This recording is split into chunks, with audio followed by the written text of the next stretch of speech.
Hey guys, I hope you're all having a good day. So today I'm back with another comparison, and the movies that I'm going to be comparing are Spider-Man Homecoming versus Spider-Man Into the Spider-Verse.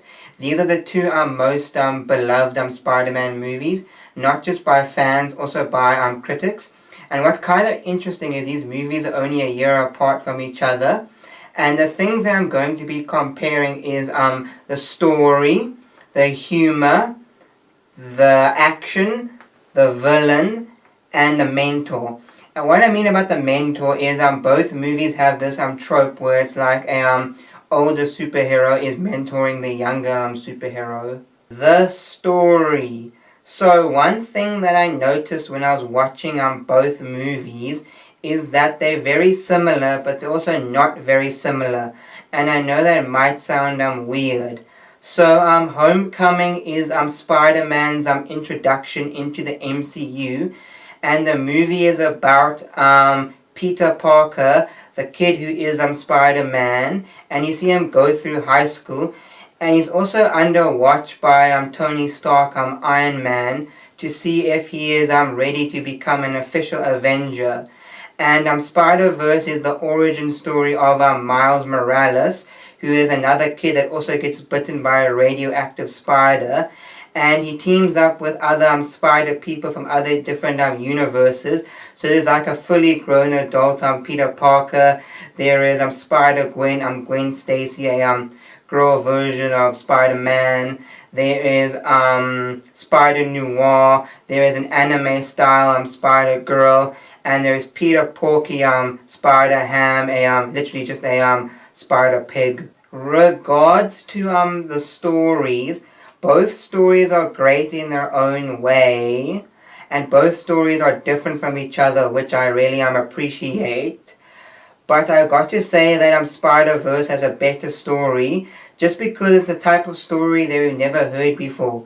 Yes, it is another Spider-Man story, but it's a Spider-Man story that we've never heard before. And also one thing I noticed in both movies is that they're really goofy moments in the movies. Nothing against goofy moments. Goofy moments can be really enjoyable and funny. And one thing both movies did really well is they blended the goofy and serious moments very well. So there wasn't too much serious moments, and there wasn't like too much goofy moments. So I'm gonna say Spider-Verse had a better story. Not saying Homecoming story is bad or anything. It's a great story. It's just what I said, like the story in Spider-Verse is like unique, so that's why it makes it better. The humor. Both movies are hilarious. Like literally when I was watching both of them, I couldn't stop laughing my ass off. But Spider-Verse had my kryptonite. Physical humor. Like literally anytime physical humor is on screen, I just start bursting out into laughter. But I'm not saying all physical humor is great, but that's besides the point. Homecoming also had some great physical humor, but it wasn't as good as Spider-Verse, and I feel like the only reason why Spider-Verse had better physical humor is just because it's an animated movie compared to live action. But the things that actually made me laugh the most in Homecoming was Peter's friend Ned. Like literally anything he said made me burst out into laughter. Even some of the conversations him and Peter had were hilarious. Spider-Verse also had some great one-liners. So I'm gonna say Spider-Verse is more funny. Not saying Homecoming isn't funny. Like I said, they're both hilarious movies, but Spider-Verse is just a little bit more funny just because it had that great physical humor. The action. Holy crap. Spider-Verse has some of the best looking action I've ever seen. Like the angles they do, the location, it's absolutely amazing.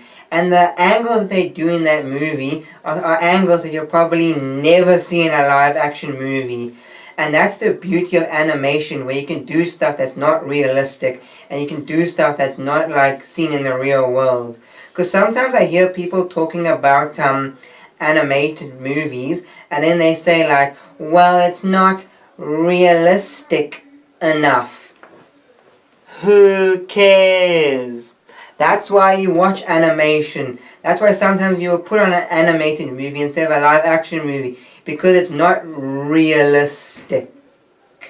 But besides that, if you look deeper into the action in Spider-Verse, it's pretty standard for the same with Homecoming. It's basically like shoot the web, punch, kick. Like it's pretty standard stuff that we've seen before. Like even with Homecoming, the action in there you've seen in like the other Spider-Man movies, like the Amazing Spider-Man, that kind of thing. So the action in in Homecoming isn't like amazing, but still good, decent, fun action. The action is choreographed nicely, but I'll say Spider-Verse has way better action. Just for the angles and the location that makes Spider-Verse's action better. Because like I said, Spider-Verse does the same things like shoot web, punch, kick. Like it pretty much does the standard things exactly like Homecoming. The villain. Both movies have multiple villains in them, so I'm just going to be comparing the main one. The main villain in Homecoming is the Vulture, and in Spider-Verse is Kingpin. One thing I got to say about Kingpin in Spider-Verse is that he is the weakest point in the movie in my opinion, but I have heard from other people that he's better in other things, because in case you didn't know, Spider-Man and Daredevil cross over sometimes. So Kingpin's also in Daredevil, and someone told me in the Daredevil series he's way more dark and like scary and that kind of thing. Compared to Spider-Verse, he is kind of scary in Spider-Verse at times, and a little bit dark, like there's like some dark scenes. But I bet they couldn't make him as dark as they wanted to because it's quote unquote a kids movie. But compared to the Vulture, like the Vulture's scary in Homecoming sometimes. Like even scenes with him without wearing his suit, like the things he says to Peter, is actually scary and sometimes terrifying. Like it doesn't really give me like nightmares and that kind of thing, but it does give me like a little shock to to the heart and that kind of thing. Like it's a little bit like scary, like it keeps me on your seat, that kind of thing. Like the Vulture can be scary at times. He's probably like one of my favorite villains in the whole MCU. So I'm going to say Homecoming had the better villain. The Mentor. In Spider-Verse, Peter B. Parker, who is a Peter Parker from a different dimension, is the mentor for Miles Morales. And in Homecoming, Tony Stark, Iron Man, is the mentor for Peter Parker. And there's one thing I got to say about Peter B. Parker in Spider-Verse. I don't think he's that good of a mentor for Miles Morales. Yet he does stuff like teach Miles to swing and control the powers and that kind of thing. But I don't really think he's that good of a mentor. Like they do that trope where it's like, oh, the student really wants to learn, that kind of thing. But the mentor doesn't want to teach him, that kind of trope. And then later on in the movie he teaches Miles and that kind of thing. Compared to in in Homecoming, you can tell that Tony Stark really cares about Peter. Well, not really in the beginning. Like in the beginning of the movie, I feel like Tony Stark doesn't really care about Peter and that kind of thing. And during the movie, sometimes he feels more like a babysitter. Like he does stuff like, Peter, don't do that. But later on in the movie, you find out that he generally does care about Peter. Like there's a scene where Peter is talking to Tony in his suit.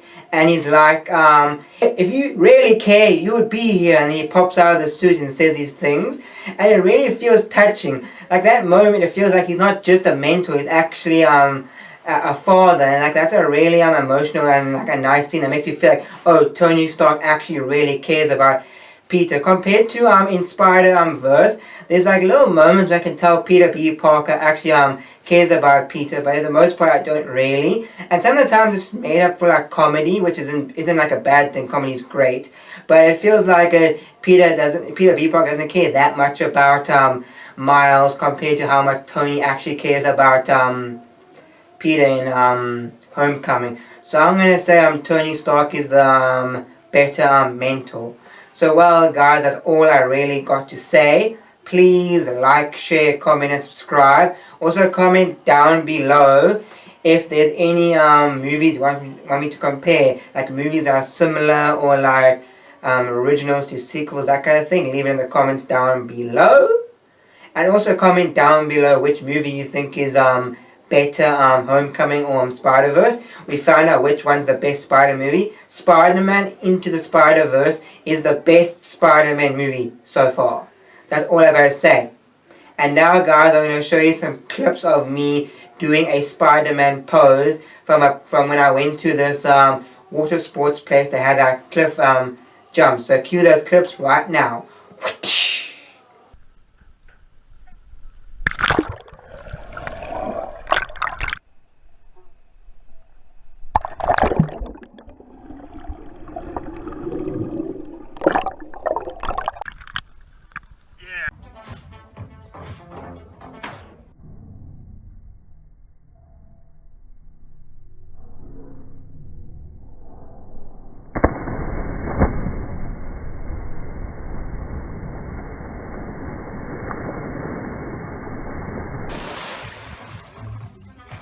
I'm Spider-Man.